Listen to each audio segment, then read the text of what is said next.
Today is very auspicious day, appearance day of Srila Sankaracharya. One may ask, why you are Vaishnavas? Why you are observing Sankaracharya's appearance day? He's the greatest enemy of Vaishnavas, greatest enemy of Bhakti. Why you are celebrating his appearance? The answer is, once Yudhishthir Maharaj said, when we are fighting others, then we are 105 brothers. But when we fight among ourselves, then we are 5. Means Pancha Pandavas and Kauravas, if they have to fight another one, they're together. They are cooperating to fight others. But if among themselves, then they are 500.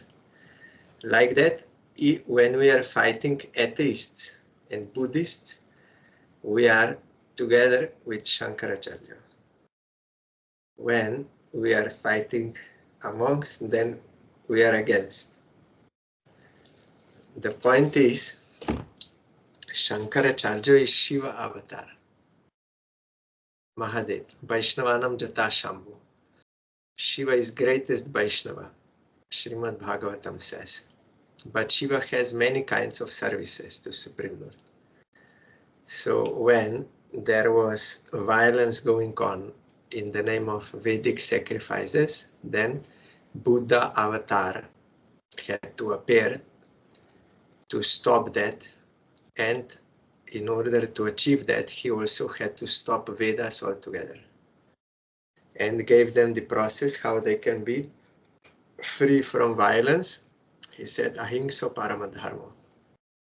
Non-violence is highest dharma.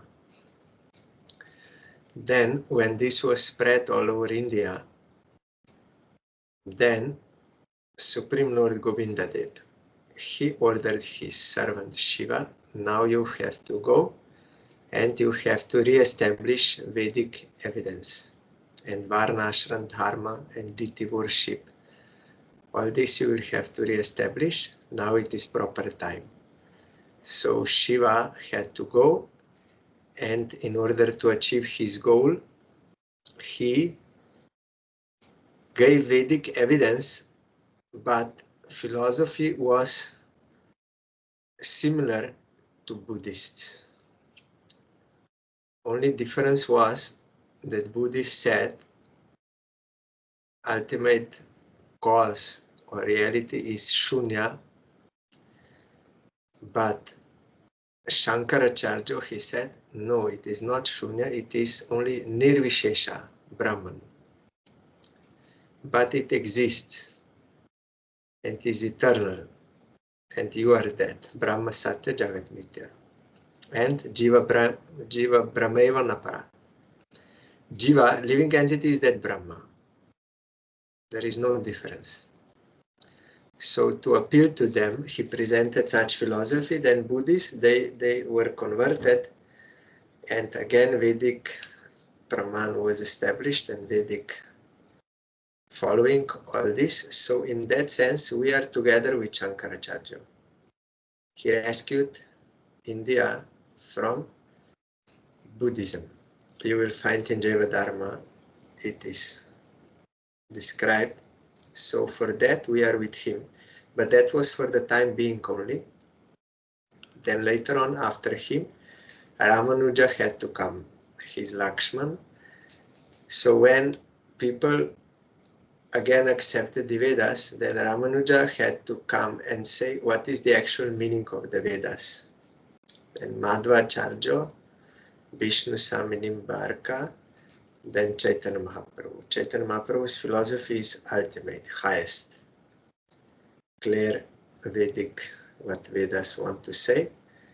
So in this gradual development of theism in India, Sankaracharya has one role. He had to do this, And there is evidence of this in Padma Puran, where he is explaining this to his wife, Parvati, that I will have to go in the form of Brahmin, I will have to do this, spread Asa Shastra, non-eternal Shastra, and this non-eternal philosophy, and also for the sake of increasing creation, I will have to go. Also, you will find in Navadip Dham Mahatmya, we are reading, Chaitanya Mahaprabhu also told to Sankaracharya when he came to Navadip, Mahaprabhu said, yes, you are my servant, you are preaching on my order, but you should not preach here in Navadip. Here, all my devotees, they are staying, so you don't disturb them. You go elsewhere, you preach. Then Sankaracharya went. So that for that reason, because he saved India from Buddhism, we are also, and because he is Shiva, we are observing his appearance day, praying for his grace to rescue us from atheism in the form of not accepting Vedas. In India, atheism means you are not accepting Vedas, because Vedas are coming from Supreme Lord. So there are many pastimes Sankaracharya did, very miraculous. It was shown that he is not ordinary person. As a young, many miraculous deeds. Also, he drank melted iron, because his disciples, they were going with him. And Sankaracharya was invited to many houses, and they offered many sweets and like this as a seva to sadhu. But some of his disciples, they were enjoying that then. And they are saying, because Sankaracharya is doing, so we can also do. Then Sankaracharya went to one goldsmith and started drinking melted iron. And then he was looking at those disciples. Now you will also imitate. It means we should not imitate great personalities. We have to follow their instructions, not imitate or enjoy in the name of. And once also there was a debate with one king, and Sankaracharya won. He never lost any fight. That is the sign of Acharya. So he won. Then that wife challenged him, of that king, queen, to debate with her on Kama Shastra. Means sense gratification, sexual enjoyment, this. But Sankaracharya had no experience, because he's a brahmachari whole life and sannyasi. So that queen wanted to challenge him on that. Then he said, wait. Then he entered by mystical power. He entered into a dead body of one king and revived. Then through that king,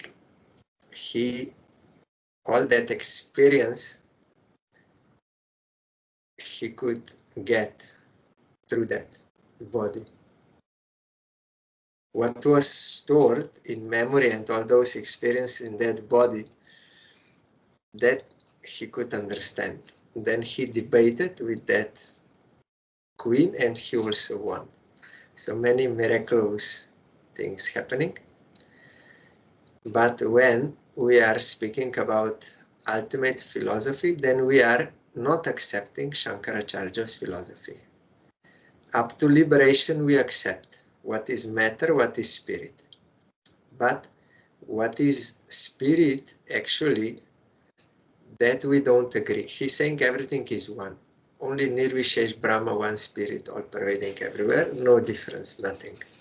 No qualities, no differential, nothing. So in that we disagree based on Vedic Shastra, Nitya Nitanam, Chaitanya Chaitananam. This is basis.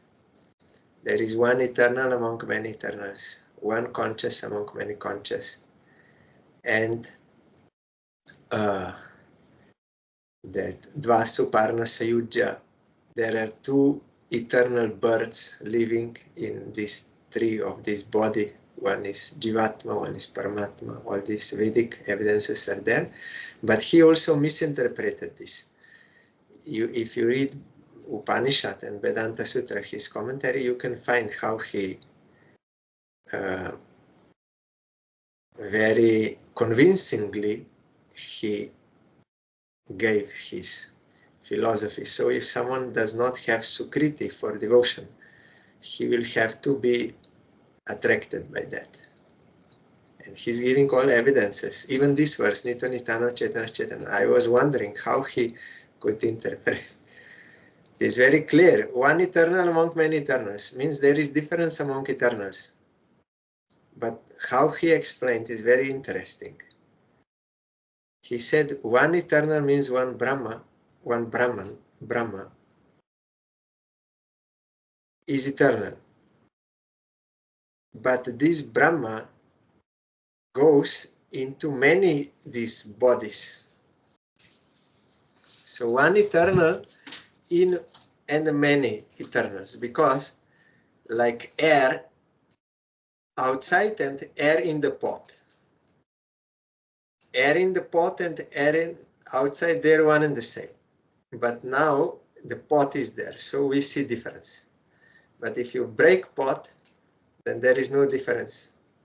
So he explained this way, one eternal in many places. One conscious in many places. And then when you break that ignorance, then it is all one. So in this way he explained. But it is not correct, according to other statements also, and according to realization of truth. Chaitanya Mahaprabhu also explained all these points to Sarvabhauma Bhattacharya and Prakashananda Saraswati. They were greatest Mayavadis at that time. So Mahaprabhu gave all evidences from Shastra and reasoning, and this same commentary of Vedanta Sutra, which is commentary on Upanishads, Baladev Vidyabhushan wrote down. So if someone reads this, then he can understand the arguments of Mayavadis and what is the actual truth. Or if he reads Sat Sandarbhas, 6 Sandarbhas of Jiva Goswami, there also this is very clearly explained according to Shastra and reasoning and experience. So one can see that Sankaracharya philosophy is not correct, but he had to do that on the order of Supreme Lord for that time period to do this job, to bring people to Vedas. So I'm bowing down to his lotus feet and praying for his causeless mercy for pure devotion to Govinda and his devotees. Also he wrote that song, Bhaja Govindam, Bhaja Govindam, Bhaja Govindam Muramate. Generally this song, they give as evidence that Sankaracharya was a devotee. You can interpret in that way, but if you also see for what target he was saying that, like for getting liberation, because he also approved devotion and deity worship and everything, but for the sake of getting gyan and liberation, for that as a means to attain that. So that is one kind of devotion, sattvic devotion, but it is not transcendental devotion or pure devotion. But from another standpoint, if someone understands his Shiva, then he can understand that he also is worshipping Govinda in pure devotion. And also through that song, one may understand that his ultimate point is to encourage people to worship Govinda in pure devotion. You will find many explanations in Jaiva Dharma by Srila Bhaktivinoda Thakur about his contributions. So I am bowing down to his lotus feet and praying for his causeless mercy. Also today is the Disappearance Day of Srila Bhakti Vilas Gabhastinemi Goswami Maharaj, one of the dearest disciples of Prabhupada, Srila Bhakti Siddhanta Saraswati Goswami Thakur, who also got sannyas directly from him. One of the 18 sannyasis of Prabhupada. He gave 18 sannyas. Lord Chaitanya is actually, I'm reading from Srila Bodhayan Maharaj's book. Lord Chaitanya is actually the Supreme Personality of Godhead, Shri Krishna. One significant spiritual descendant of Lord Chaitanya is Srila Bhakti Vilas Gabhastinemi Goswami Maharaj. More than 300 years ago, a family of landowners headed by Ram Krishna Sarkar lived in Bursit Brahmanpara, present-day Maju, near Munshirhat, Howrah. This is Kolkata. Ramakrishna's grandson was Advaita Sarkar, whose son was Srila Nemi Maharaj. This is, in short, they were calling him Nemi Maharaj. Full name is Gabhastinemi Maharaj, short Nemi. At birth, he was given the name Girindranath Sarkar. Maharaj was a talented student who studied until class 10. Nowadays, people have a misconception that marriage life is not suitable for spiritual practice. In order to break that thought process, at an early age, Maharaj got married to Dhirabala Basurani from Dakshindi, Hooghly, West Bengal. Srila Nemi Maharaj set an example of how to establish a householder devotee family. In order to maintain his family, he worked in an important government department. Simultaneously, he continued to worship his family, Giridhari Diti. Maharaj's life reminds us of the instruction that Chaitanya Mahaprabhu gave to Raghunath Das Goswami.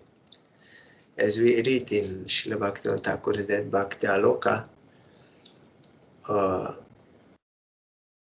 if family life, household life is favorable for practicing devotion, it is okay. If it is not favorable, then one has to renounce house for the sake of bhajan. So that is what Prabhupada did. Because in many households there was this obstacle, so he made this mat system. But he also had many household disciples. So it depends on individual case, what is more suitable than the other and how one will progress. One is not better than the other in the way of devotion, but it has to be under the guidance of pure devotee how one should be engaged according to the desire of Krishna. Maharaj's life reminds us of the instruction that Chaitanya Mahaprabhu gave to Raghunath Das Goswami. Jata Jogya Bishaya Bunja Anasakta Hoya. Give all respect to family duties and simultaneously follow the spiritual practice. Mahaprabhu further explained to Raghunath Das Goswami, Achirat Krishna Tomai Koribe Udhar. Krishna will soon deliver you from your material family. Here, this is not full verse given here. Jata Jogya Bishaya Bunja Anasakta Hoya. You enjoy these material objects as much as necessary for devotion without being attached. Jata Jogya Bishaya Bunja Anasakta Hoya, without attachment. Then he also said, Antare Nishta Koro Bhajya Lok Vyavahar. Inside yourself, You have faith in Krishna and you worship him, but outside you behave like ordinary Varnashrami, that is, this respect to family duties, and simultaneously follow the spiritual practice. Then if you practice in this way, then very quickly Krishna will rescue you from your entanglements. And in his case, that meant that he will renounce house and come to Chaitanya Mahaprabhu. But it is not in all cases. If someone will practice in house, then gradually he will become pure devotee. That will happen. Krishna will rescue him from all anarthas, from everything. He will become pure devotee, but it is not that everyone has to renounce the house then. No, there are many examples like this. Depends what Krishna wants. Maharaj's life was teaching us such an example. Like he had to. In India, government jobs are sought after. Although Girindranath had a government job and a loyal wife, he was not bound in his family life. He established an ashram on his own land and lived there as a renounced person. At that time, Srila Prabhupada came to Brahmanapara with his preaching team. After hearing Srila Prabhupada's Harikatha, Girindranath was so impressed that without hesitation, he took shelter of Srila Prabhupada. He took Harinam and Diksha along with his wife. He received the name Gaur Govinda Das Adhikari, and his wife was named Dhanishta Devi. Srila Prabhupada soon installed a six-armed Gauranga Murti in Gaur Govinda Das Adhikari's ashram and named the ashram Shri Shri Prapanna Ashram. It is ashram for surrender, or ashram of surrender. So you see, Prabhupada installed Gauranga there because he knew they are ready to serve him.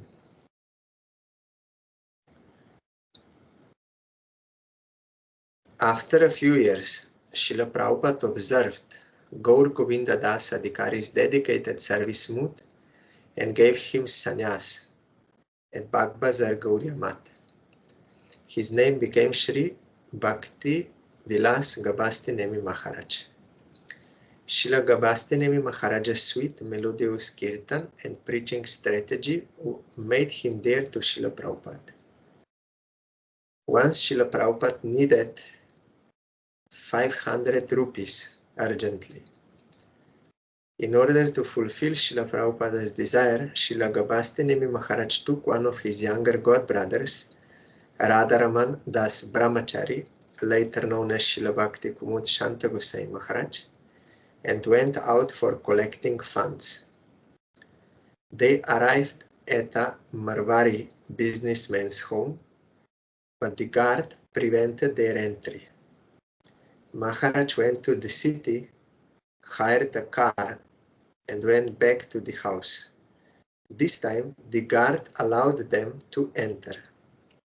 When they entered, they were requested to wait in the guest room. Eventually, the master of the house came with an angry face and requested Maharaj to get out from his home. Maharaj said, "I will leave your home. No problem. But before I go, I would like to tell you the glories of Lord Hari. I would like you to hear the glories of Lord Hari." Immediately, Maharaj began to speak Harikatha to all there. After Maharaj's melodious and logical scriptural discourse, the Marwari businessman was impressed and gave Maharaj a donation of 500 rupees. Eventually, all members of that Marwari businessman's family came to Bagbazar Gauriya Mat to take shelter of Srila Prabhupada. This incident demonstrates Srila Nemi Maharaj's perseverance to fulfill his Gurudeva's wishes and his charisma in preaching. You will find in the last message of our Parangurudev, he mentions Nemi Maharaj, that they were collecting together that Gosvami Maharaj. Later means before he was a Prakita Prabhu, then Nemi Maharaj and our Parangudev Haigrip Brahmachari that time. They were doing all collection for Gauriya Mat. So Nemi Maharaj is intimately related also with our Parangudev. And here we see that that businessman could not understand if some renounced person comes. He will think as a beggar what he will.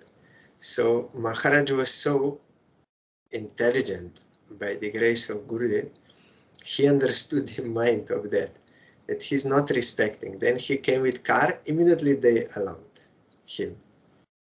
I also heard from Muni Maharaj, Vienna temple. He said, you see what kind of car I'm having, like very good car. It is not that I need or I want a very good car. That was still in old temple, not in this new one. But there are many Indians here. If they see someone has a good car, then they will think something is going on with this temple. It is going on, then they are ready to support. And really, later on, he got much donations from Indian people there and devotees, so he could make this temple. So that strategy worked out for him. He understood the minds of them, that in this way they will be able to respect and also contribute. So it happened. Devotees, they get, by the grace of Krishna, they get that idea how they have to serve Krishna in this world in accordance with the time, place, circumstance, personal this. That verse is there in Gita. Krishna is saying, Tesham satatajuktanam bhajatam priti purvakam dadami buddhi jogam tam jena mam upayantite. Krishna said, one who will worship me with love, I will give him that intelligence, dadami buddhi jogam, how he will attain me. Means Krishna is always helping or showing the way how devotees should serve him.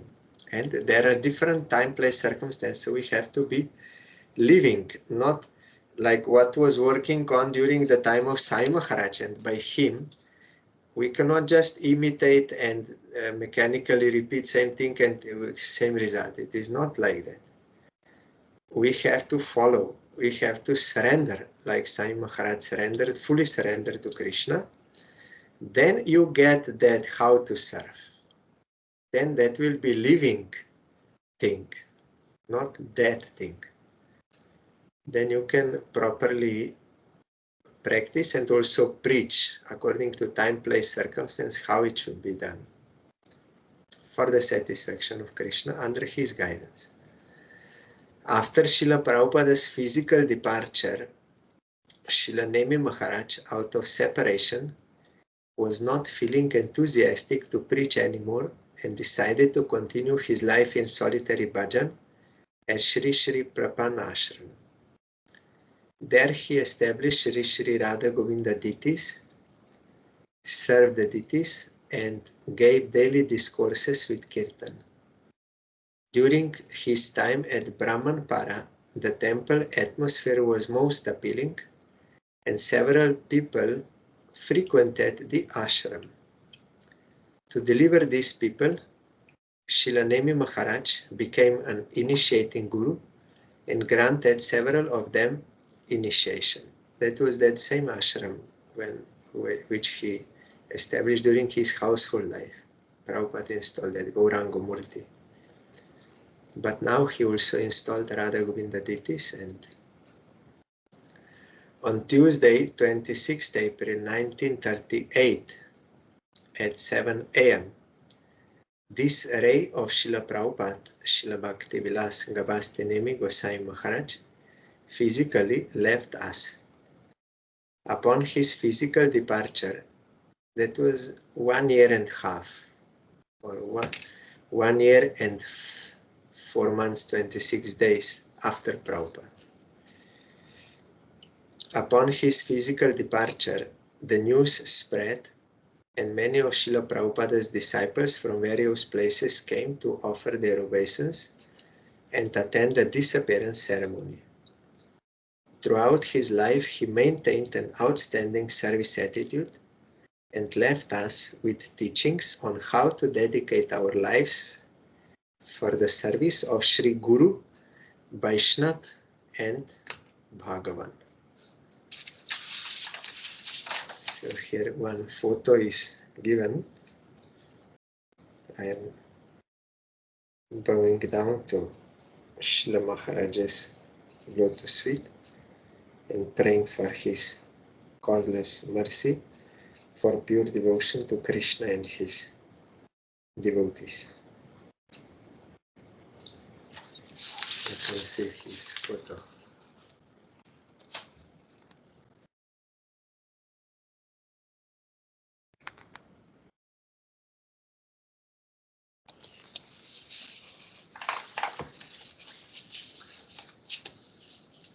Then we are reading Bhaktyaloka. Now the topic is how renunciates should live in this world for the service of Krishna.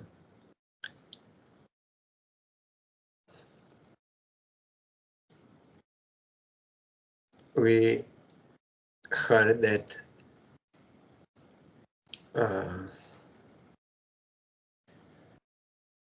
in some cases Vedic sannyas is accepted by devotees, but this is not for all.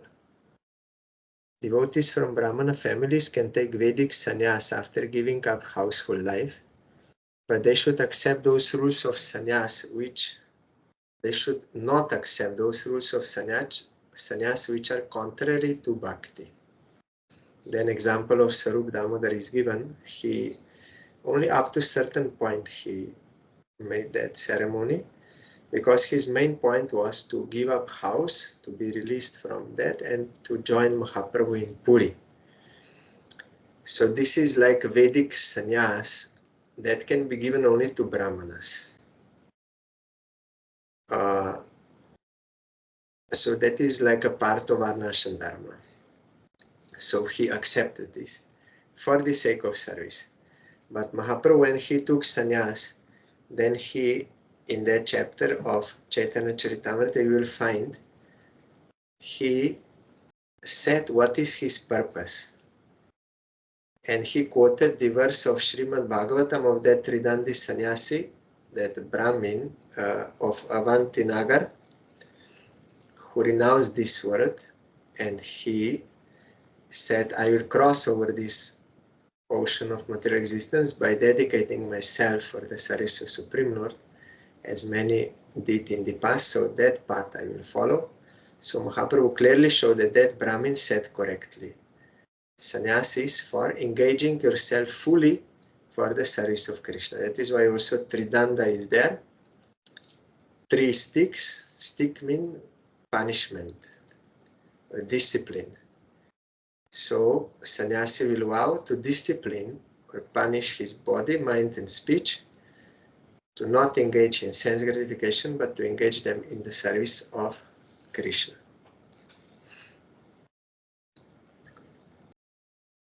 That is why you will find 2 interpretations.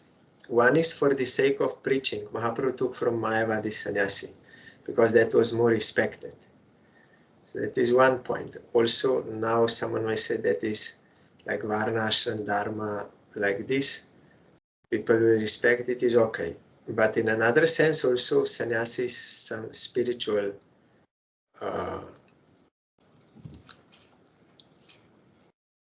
practice and given by bona fide guru, like Mahaprabhu gave to Sanatana Goswami, Rupa Goswami. They were Babajis, but sannyasi is same.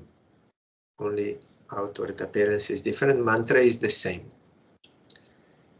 And practice, only outward practice is a little different, but mantra is the same, and that mantra you should receive from bona fide Guru. That is for the service of Krishna.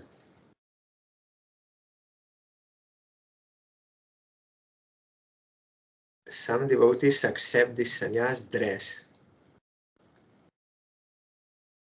characterized by signs of luxury,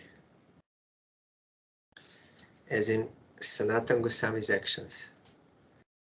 Tobe Mishra Puratana ek dhuti dila, teho dui bahirvas kopin korila, Sanatan kohe ami madhu kari koribo, Brahmaner gore kene ekatra bhikkalobo.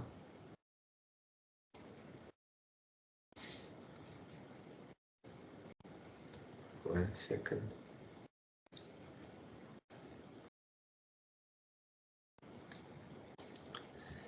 When Tapan Mishra gave Sanatan Goswami a used dhoti, Sanatan immediately tore it in pieces to make 2 sets of outer cloth and underwear. Sanatan replied, I shall practice the process of madhukari. Why should I accept full meals in the house of a Brahmana? Regarding this, Mahaprabhu taught, Tin mudrar bhota gai, madhukari gras, dharma hani hoy, loke kori upahas. It is contradictory to practice madhukari and at the same time wear a valuable blanket. One loses his spiritual strength by doing this, and one will also become an object for jokes. Other people will ridicule him. I think here might be mistake. Some devotees accept the sannyas dress characterized by signs of luxury. I think there is some mistake here. As in Sanatan section, he showed this, that he had that valuable blanket because his brother-in-law gave him. And Mahaprabhu kept looking at that. Then Sanatana Goswami understood that Mahaprabhu does not like I should have that. It is contrary to renounced life, and also he did not accept new cloth from Tapan Mishra. He took that cloth and went to the Ganga, and he offered to one old Vaishnava that cloth, and he said, I want to take your cloth. Please give me your used cloth, prasadi cloth. And then he made these two like a Babaji, only this upper portion and skirt down, very simple. How the sannyasi associates with devotees is seen in the conduct of Madhavendra Puri. Vishnu Maya boshe lok kichui na jane. Sakala jagat badda moha tamogune. People were conditioned by the mode of ignorance and had lost all knowledge due to the influence of Vishnu Maya. Lok dekhi dukho bhave Shri Madhavapuri heno nahi tilardho sambasha jare kore. Srila Madhavendra Puri was deeply pained by the godlessness of the people, and he found no one to speak to. Sannyasir sone ba koren sambashan, seho apanare matra bole Narayan. Sometimes he would speak to the sannyasis, but to his dismay he found that they claimed to be Narayan, means they were Mayavadi sannyasis. Jnani jogi tapasvi sannyasi kyati jar, kar mukhe nahi dasya mohima prachar. Jnanis, yogis, tapasvis, and famous sannyasis never spoke about the glories of serving the Supreme Lord. Joto adhyapak sob tarka bakhane, se bakhane. Tara sob Krishner bigraha nahi mane. All the teachers and professors were only interested in logic and argument. They refused to accept the spiritual form of Lord Krishna. Lok madhye brahmi kene Vaishnava dekhite, kothao Vaishnav nam na shuni jagate.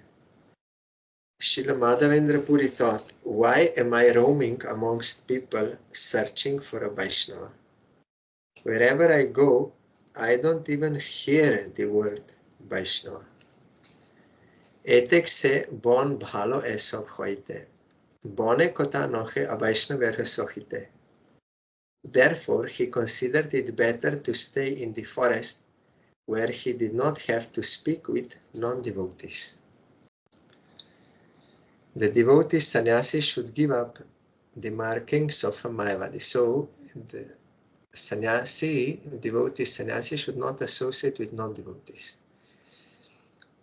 He should associate with devotees as Madhavendra Puri wanted, but because in his case there was no one, then at least it is better you stay in forest where there is no non-devotees. But it is best to have association of devotees. That is why Prabhupada made so many mats, so that people can get association of devotees.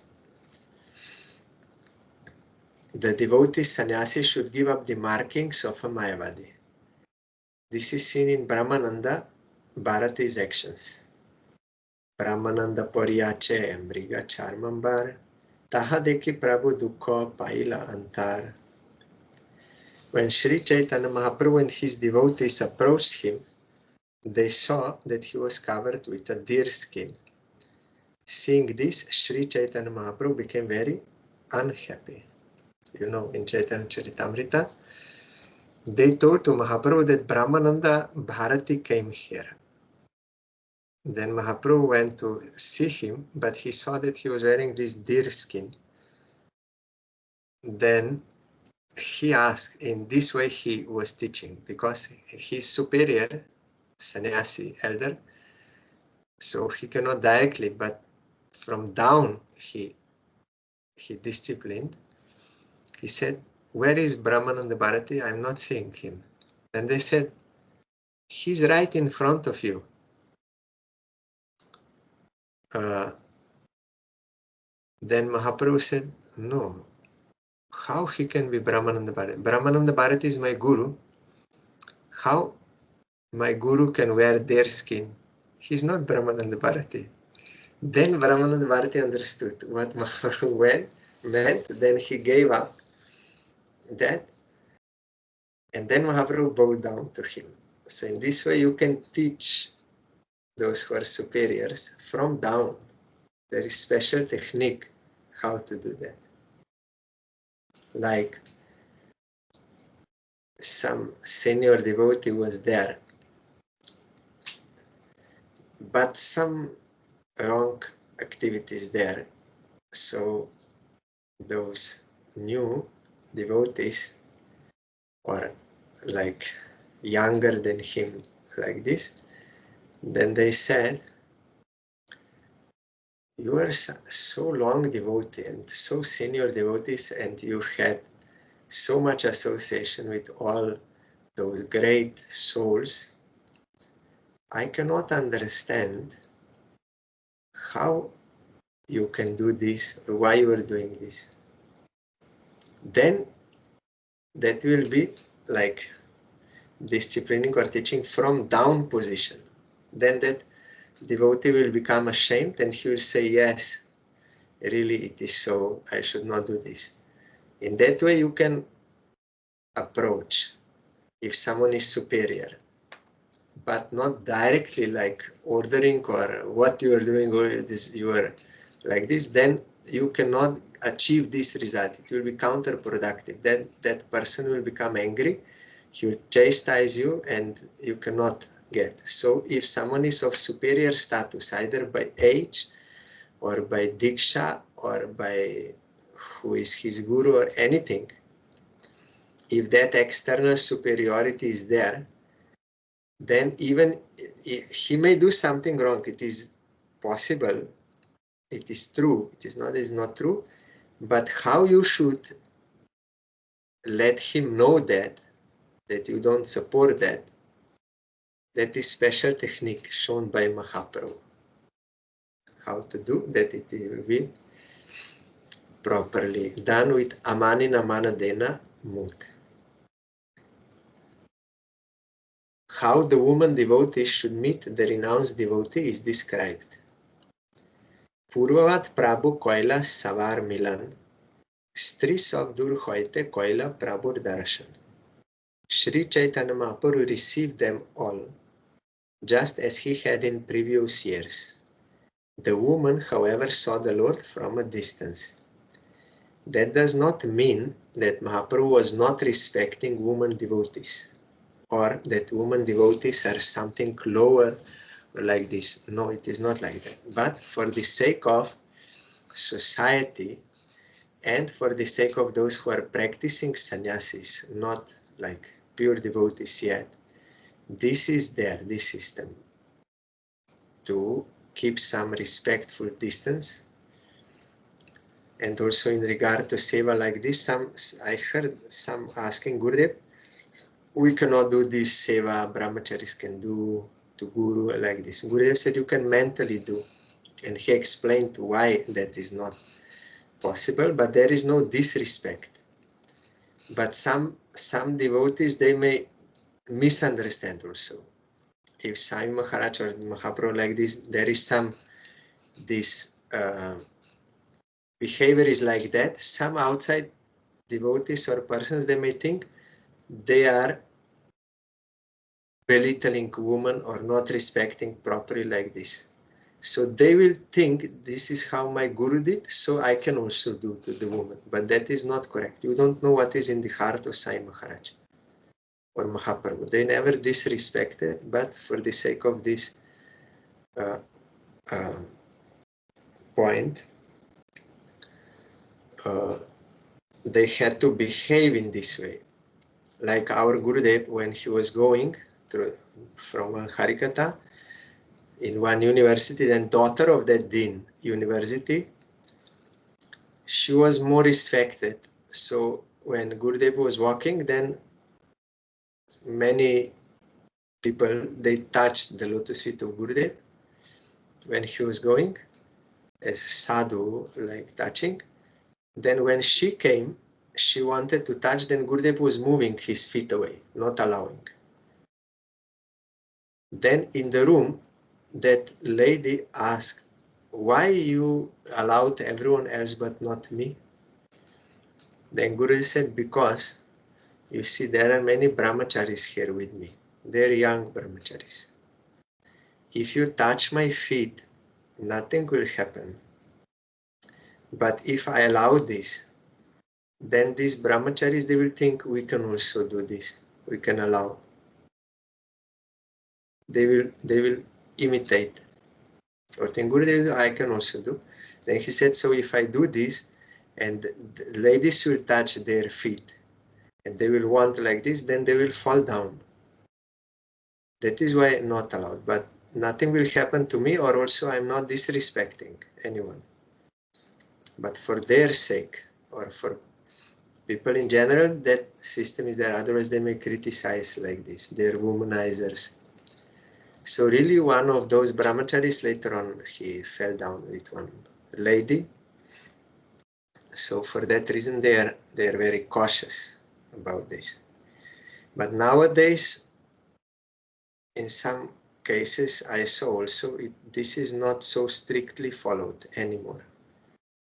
These ladies and sannyasis, ladies are not keeping respectful distance.